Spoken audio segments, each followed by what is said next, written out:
گھروں کا جو ماحول ہے اس میں دین سے دوری ہوتی چلی جا رہی ہے. والدین اپنی اولاد کو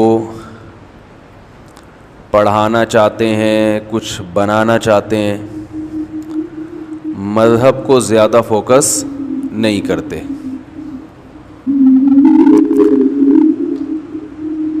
زور اس پر زیادہ ہے کہ یہ کچھ بن جائے, کچھ عزت حاصل کر لے, کچھ کمانے کے قابل بن جائے.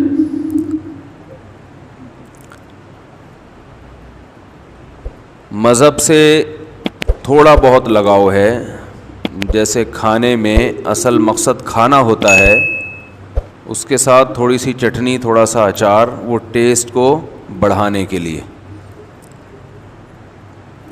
تھوڑا سا مذہب کا تڑکا وہ چاہیے, لیکن تھوڑا سا چاہیے.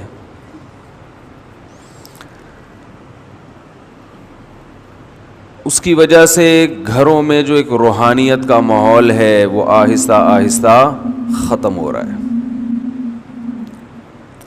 اسکولوں کا, کالجز کا, یونیورسٹیوں کا جو حال ہے وہ آپ کے سامنے ہے. اس میں تربیت کا تو سوال ہی پیدا نہیں ہوتا. تربیت کے کچھ بنیادی اصول تھے, وہ اصول ہی چینج کر دیے. بڑوں کو سکھایا جا رہا ہے کہ چھوٹوں کا ادب کرو, شفقت نہیں بلکہ باقاعدہ ادب کرو.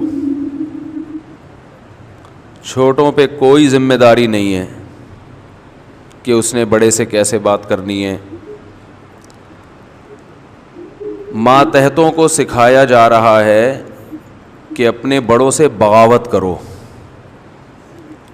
اور اس بغاوت کا نام آزادی. کچھ دن پہلے میں نے دیکھا کہ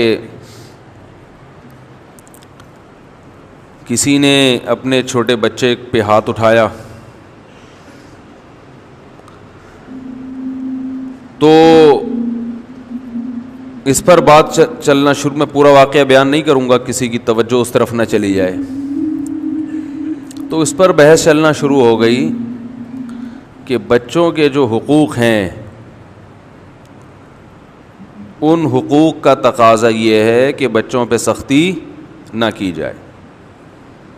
اور پھر مثال دینے لگے کہ ان دوسرے ملکوں میں بچوں کے ساتھ کتنی بچوں کو عزت دی جاتی ہے. بچوں پہ والدین اگر ہاتھ اٹھاتے ہیں تو فوراً پولیس انوالو ہو جاتی ہے.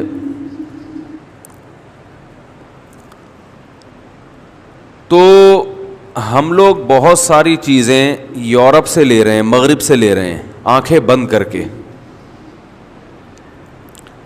یہ نہیں دیکھ رہے کہ کیا وہ کلچر یا وہ ماحول, معاشرہ جو ہم وہاں چاہتے ہیں وہ ہمارے معاشرے میں ایڈجسٹ ہو سکتا ہے کہ نہیں ہو سکتا. بس ایک چیز ہے کہ گورے نے ترقی کی ہے, لہذا گورا ہر چیز میں ہم سے آگے, ہر چیز وہاں سے لو. گورے نے ترقی کی ہے, گورے نے ترقی کی, گورا پڑھا لکھا ہے, ہر چیز آنکھیں بند کر کے وہاں سے آ رہی ہے.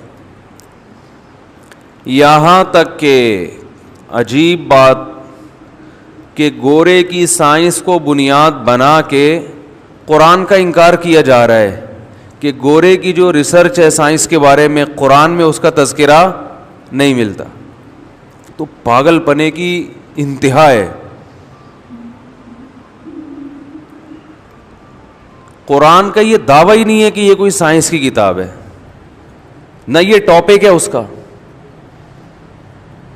قرآن میں ڈائناسورس کا ذکر کیوں نہیں ہے, قرآن میں یہ کیوں نہیں ہے, یہ کیوں نہیں ہے. جو اب یعنی سائنس کی جو تھیوریز ہیں نا, یا جو ان کی ریسرچ ہے, اس سے متعلق قرآن کیوں بات نہیں کرتا. اب آپ ایک بات بتائیں, اگر 1400 سال پہلے قرآن نازل جب ہوا تھا اس میں ڈائناسورس کا بھی تذکرہ ہوتا, تو آپ صلی اللہ علیہ وسلم کے لیے اپنی نبوت کو منوانے کے ساتھ ساتھ ایک اس سے بڑا مشکل کام ڈائناسور کے وجود کو منوانا. وہ کیسے مانتے عرب کے بدو کہ یہ تھا؟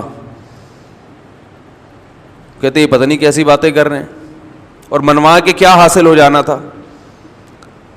یعنی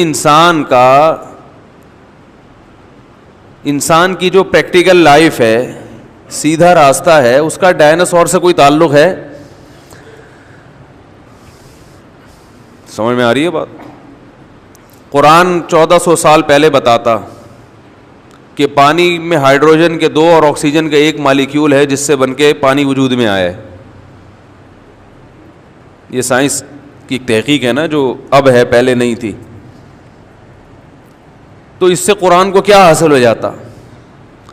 آپ صلی اللہ علیہ وسلم جو کتاب لے کر آئے، جو لوگوں کو ہدایت کے راستے پہ چلا رہی ہے، اس کتاب کا برحق ہونا ثابت کرنا یہ آسان ہوتا یا اور مشکل ہو جاتا؟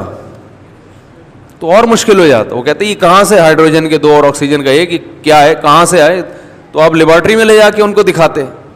پھر ایک چیز نہیں ہے، لاکھوں چیزیں ہیں۔